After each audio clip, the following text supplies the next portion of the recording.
Kung makikita po natin yung ating pinaka-latest satellite image animation, may tatlo po tayong sama ng panahon na naka-highlight ng bilog. So, unahin po muna natin, yung binabantayan nating low pressure area na halos nasa malapit dito nga sa eastern boundary ng ating air responsibility. Kaninang alas 2 ng hapon ay naging isang ganap na bagyo na at binigyan nga natin itong local name na Dante. Si Dante ay tinatayang nasa layong 1,130 kilometers ang layo, silangan ng Northern Luzon. Taglay nito, ang lakas ng hangin umabot hanggang 45 kilometers per hour, malapit sa gitna nito, at ang pagbugso naman ng hangin ay abot hanggang sa 55 kilometers per hour. Sa kasalukuyan, kumikilos ito sa direksyong north-northwestward naman sa bilis na 20 kilometers per hour. Samantala, yung isa namang low pressure area na mas malapit nga dito sa silangan ng Northern Luzon ay tinatayang nasa layong 155 kilometers east-southeast ng Basco, Batanes. Sa ngayon ay malit ang tsansa nito maging bagyo within 24 hours pero patuloy tayong magmamonitor sapagkat posibleng beyond the 24-hour period ay maging isang ganap na bagyo ito.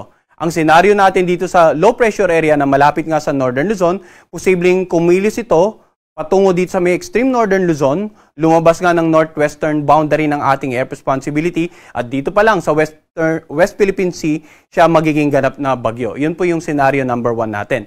Samantala, scenario number 2 ay i-absorb ito ng mas malakas na bagyong si Tropical Depression Dante. Kaya manatili pong nakatutok sa update natin regarding this particular low pressure area, ang bagyong si Dante at maging itong isang low pressure area nga na nasa labas ng ating area of responsibility ay subject for monitoring din natin. Wala tayong nakikitang direktang interaction itong low pressure area nito dito sa dalawa pang weather system sa loob ng ating PAR, subalit yun nga, patuloy nating i-monitor at magbibigay tayo ng update sa ating mga kababayan kung magkakaroon po ng development. So unahin po muna natin ano nga ba yung senaryo, yung pagkilos na inaasahan natin sa bagyong si Dante sa susunod na 3 hanggang 5 araw. So sa pinaka-latest forecast track ng Pag-asa, ayon sa Tropical Cyclone Bulletin na pinalabas nga ngayong hapon, makikita natin yung tinatayang sentro ni Dante, napakalayo pa po sa kalupaan ng ating bansa. Subalit, bukas ng hapon, inaasahan natin ito na halos kikilos ito ng pahilaga, more to the north at sa layong 990 kilometers east of extreme Northern Luzon. Inaasahan din natin na from tropical depression ay posible itong maging tropical storm in the next 24 hours. Samantala, sa darating naman na Huwebes ng hapon, inaasahan na ito na kikilos naman ito pa hilagang kanluran at by that time ay nasa 735 kilometers na silangan ng Itbay at Batanes, tropical storm category pa rin. Sa darating naman na Biyernes, inaasahan natin itong tuluyan ng nakalabas ng ating area of responsibility. So yung paglabas dito sa northern boundary ng PAR, inaasahan po natin sa pagitan ng Huwebes ng gabi hanggang Biyernes ng madaling araw. So generally, kahit tingnan po natin yung area of probability, yung parang apa sa paligid ng center track, pinapakita po nito na malit ang chance mag-landfall o direktang mga apekto sa anumang bahagi ng ating bansa. Subalit sa ganitong mga panahon, kapag may mga bagyo po tayo na nandito nga sa Pasipiko, karagatang Pasipiko, at hindi nagla-landfall, bagkos kumikilos, either patungo sa dulong Hilagang Luzon, patungo sa Taiwan, or dito sa northern boundary ng ating area of responsibility, very favorable yan para patuloy na mapag-iba yung habagat na siya magpapaulan nga sa ating bansa. So ano nga ba yung inaasahan natin or ano yung naging scenario in terms of pag-ulan naman ng habagat nitong mga nakalipas na 3 araw? Mapapansin po natin dito sa ating antecedent rains simula po nung Sabado, Linggo at kahapon nga, yung malalakas na pag-ulan ay halos nandito sa kanlurang bahagi ng Luzon at ilang bahagi ng Visayas at Mindanao.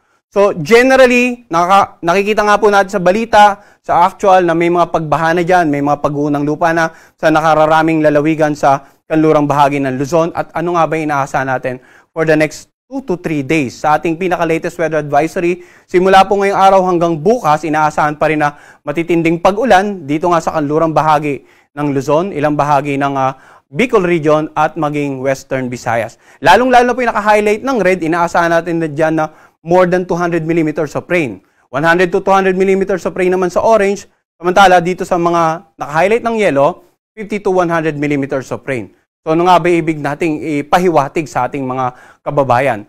Pinakita natin kanina, during the past 3 days na matitindi na yung pag-ulan na naranasan halos sa mga naturang lalawigan, same areas. At kung uulanin pa ito, within the next 24 hours as well as within the next 48 to 72 hours, nandiyan pa rin yung pagbanta ng mga pagbasa low-lying areas. magiging mabagal ang paghupa ng mga baha, nandiyan pa rin yung posibleng pag-apaw ng mga ilog, at nandiyan pa rin po yung banta ng pagguho ng lupa, lalong-lalo na kung ilang araw nang umuulan, saturated na yung mga kalupaan, malambot na po yung mga kalupaan sa bahaging bundok. Kaya't mag-ingat po yung mga kababayan natin, lalong-lalo na sa mga lalawigan ngang nabanggit natin, nasa kanlurang bahagi ng Luzon, ilang bahagi ng Visayas at ng Southern Luzon area.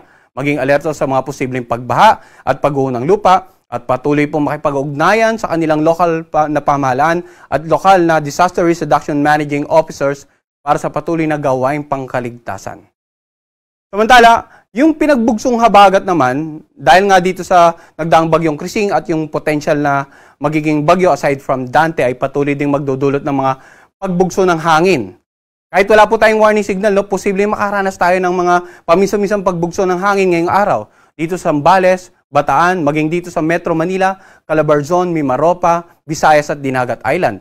Bukas naman mga pagbugso ng hangin sa Ilocos Region, Zambales, Bataan, Bulacan, Metro Manila, Calabarzon, ganun din sa Mimaropa, sa buong Visayas, maging dito sa may bandang Mindanao area, Zamboanga del Norte, Misamis Occidental, Lanao del Norte, Camiguin at Dinagat Island. Hanggang sa darating na Huwebes, may inaasahan pa rin tayong pagbugso ng hangin sa nakararaming bahagi ng Luzon at ilang bahagi po ng Visayas at ng Mindanao area. So pag may pagbugso tayo ng hangin, posibleng makapagpatumba ng mga ilang uri ng mga pananim, posibleng ring magdulot ng maalon karagatan.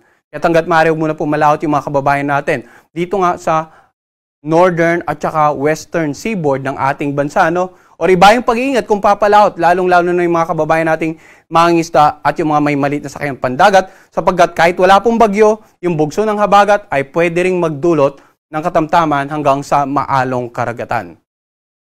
Samantala, yung mga pag-ulan naman na naranasan natin locally, may ini-issue po ang ating mga Pag-asa Regional Services Division, mga tinatawag nating localized rainfall or thunderstorm advisory. At ganina nga alas 5 ng hapon, meron po tayong nakataas na orange rainfall warning dito sa Metro Manila, maging sa mga karatig lalawigan, Ganon din sa yellow rainfall warning dito pa sa ilang bahagi ng Central Luzon at ilang bahagi nga ng Southern Luzon area. Kapag may orange rainfall warning tayo, nandiyan pa rin yung banta ng pagbaha. May mga pag-ulan pa rin tayong namomonitor at posible pa rin tayong makaranas ng mga pag-ulan in the next 3 hours. So ang ating pong mga localized rainfall advisory ay pinapalabas every 3 hours. Ang effectivity ay hanggang 3 oras lamang. Ibig sabihin, continuous monitoring. Nasa field po ito ng tinatawag nating nowcasting or yung pagpe-predict ng weather over a shorter period of time, usually hanggang 3 oras lamang, at ina-update kung magkakaroon pa ng pagbabago, kung ma-maintain yung forecast, or kung ililip na po itong localized warning. Kaya pinapayaw din po natin, aside sa tropical cyclone bulletin, aside sa weather advisory, aside sa mga posibleng gale warning sa mga susunod na araw, i-monitor din po natin yung mga localized rainfall at thunderstorm advisory.